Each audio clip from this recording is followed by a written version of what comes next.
Bonjour, bienvenue sur Bildung et Culture. Dans le cadre d'une série sur la caractérisation de la philosophie, nous proposons aujourd'hui une lecture du texte Que philosopher, c'est apprendre à mourir de Montaigne. Que philosopher, c'est apprendre à mourir. C'est là le titre un petit peu exubérant du 20e essai du tome 1 des Essais de Montaigne. Il caractérise la philosophie et en donne même la nature. Évidemment, on pourra toujours protester contre ce genre de formules qui paraissent n'être que de vulgaires slogans publicitaires. Après tout, on peut parfaitement philosopher sur des thèmes étrangers à la mort, pourrait-on dire.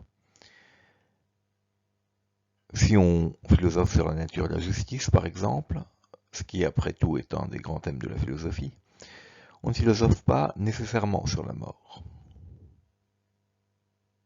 Encore qu'on pourrait encore discuter cela, et que cela pourrait paraître discutable. Après tout, la peine de mort est un des thèmes de la philosophie de la justice, et même sur des questions qui touchent à la justice distributive, c'est-à-dire à la répartition des richesses dans une société donnée, il y a toujours la question de la mort au bout. Rappelons par exemple qu'en France, l'espérance de vie d'un clochard est inférieure de près de 30 ans à celle d'un homme intégré dans la société. La question de la mort donc touche toujours à celle de la justice.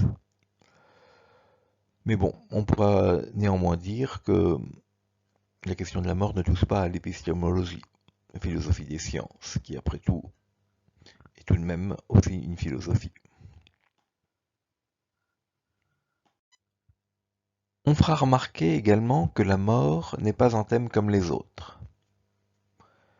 C'est un thème existentiel, et peut-être même le thème existentiel par excellence.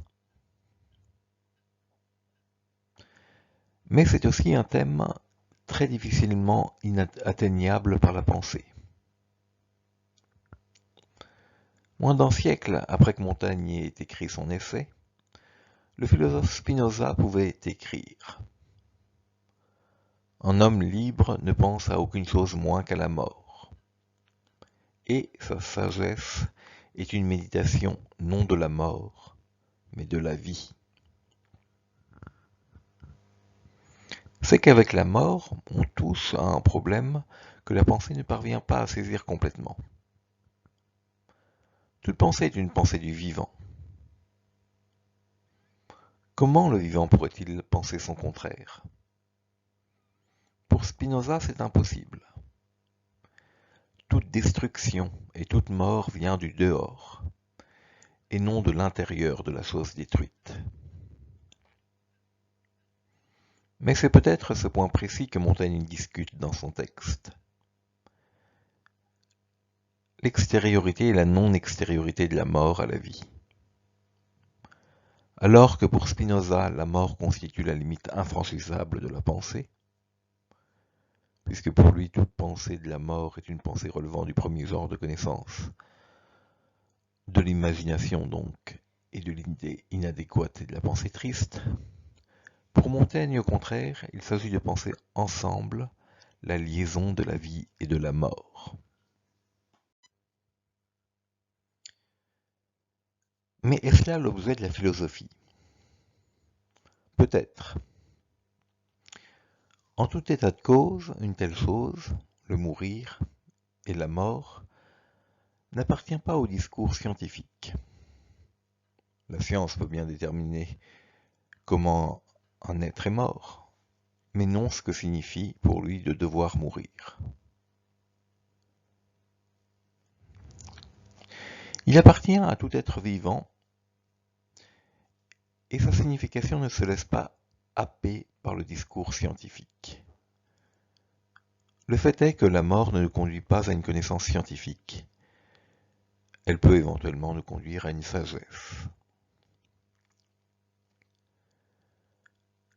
La position de Montaigne consiste, comme toujours chez lui, à se réapproprier la culture antique, dans sa diversité, et à tenter d'essayer d'y voir clair.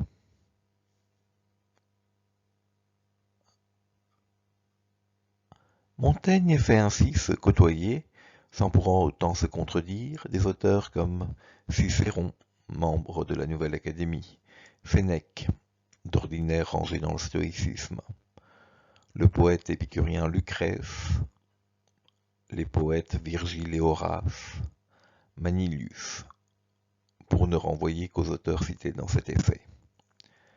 Cette volonté d'assimiler la culture antique, de la faire renaître en période de Renaissance, fait partie de la pratique d'écriture de Montaigne. Montaigne, pour opposer qu'il soit à Spinoza sur la question de la mort, n'en partage pas moins avec ce dernier un projet commun, celui de rendre la vie plus vivante.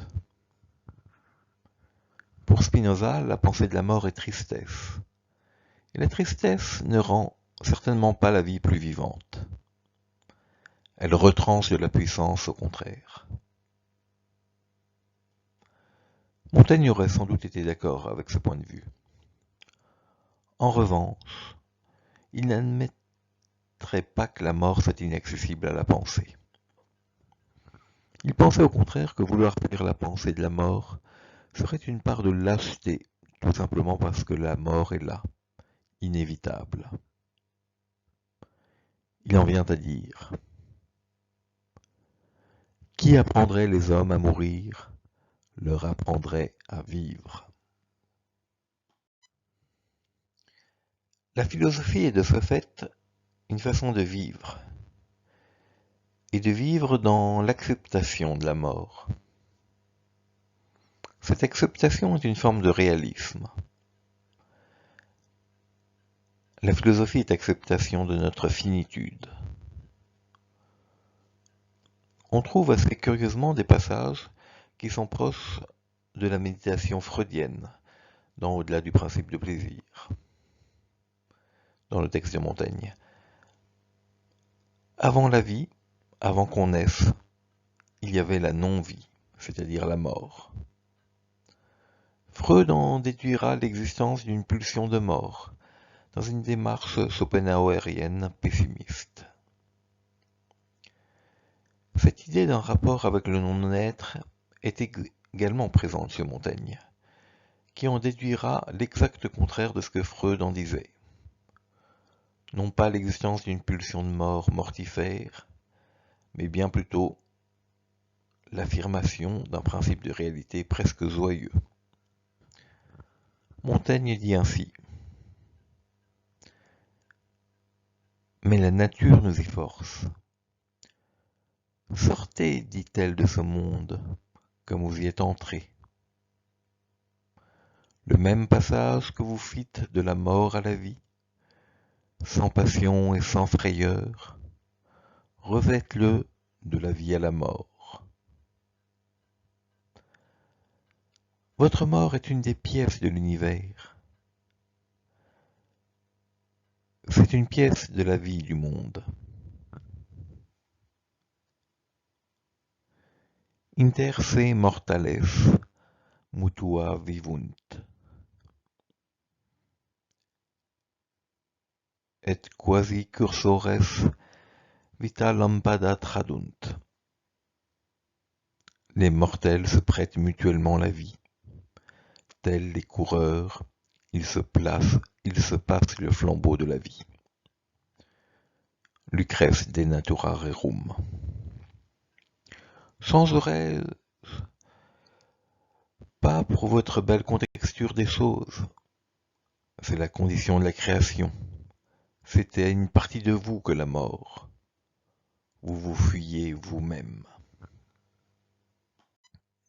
La démarche régressive de la conscience mène à ce qu'il y avait avant la vie, c'est-à-dire la non-vie. La compulsion de répétition dont Freud nous parle semble nous conduire dans le tragique d'une pulsion de mort. Montaigne, au contraire, nous dit qu'il n'y a rien de tragique dans cette finitude. Le fait que les choses commencent à un moment et se terminent à leur terme, qui en est la fin, et que cette répétition inversée ne consiste jamais qu'à quitter la scène de la vie, où la vie était constamment accompagnée par la mort. Mais cette conscience de la finitude ne conduit-elle pas nécessairement à la plainte pour injustice? Quelle triste condition que celle de mortel finalement. Montaigne comme Freud apposeront en démenti à Spinoza. La mort ne vient pas de l'extérieur, elle est inhérente à la vie.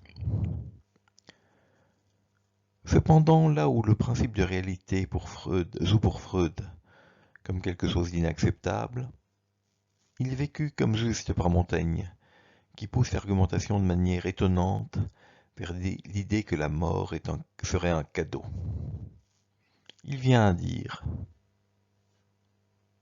« Ni les hommes ni leur vie ne se mesurent à l'aune. » Chiron refusa l'immortalité, informé des conditions d'Icelle par le dieu même du temps et de la durée, Saturne son père. Imaginez de vrai combien serait une vie perdurable, moins supportable à l'homme et plus pénible. Si vous n'aviez la mort, vous me maudiriez sans cesse de vous en avoir privé. J'y ai escient mêlé quelque peu d'amertume, pour vous empêcher, voyant la commodité de son usage, de l'embrasser trop avidement et indiscrètement. Pour vous loger en cette modération, ni de fuir la vie, ni de refuir en la mort que je demande de vous, c'est tempérer l'une et l'autre, entre la douceur et l'aigreur. La philosophie, comme apprentissage du mourir, est également un apprentissage du bien vivre, dans la mesure où vie et mort seraient conjointes. Ces propos peuvent à bien des égards paraître scandaleux. Toutefois, on peut également remarquer qu'ils mettent en avant qu'il y a une chance dans la finitude humaine, et que ce n'est qu'en ayant conscience de cette chance qu'une vie peut parfois être heureuse. Ceci étant dit, on peut se poser des questions sur l'essence de la philosophie. Cette activité est-elle bien celle qui nous apprend à mourir? Voilà une question. Comme nous l'avons dit, ce n'est pas l'avis de tous les philosophes, en particulier pas celle de Spinoza, qui récuse explicitement ce genre de position. La pensée de la mort est une pensée limite infranchissable pour Spinoza, borne franchissable au contraire pour Montaigne. On pourra accorder que si elle est l'objet de philosophie, c'est parce que la philosophie est étonnement de ce que les choses sont ce qu'elles sont. Et à bien des égards, la mort est certainement quelque chose à la fois de révoltant et à la fois quelque chose de très étonnant.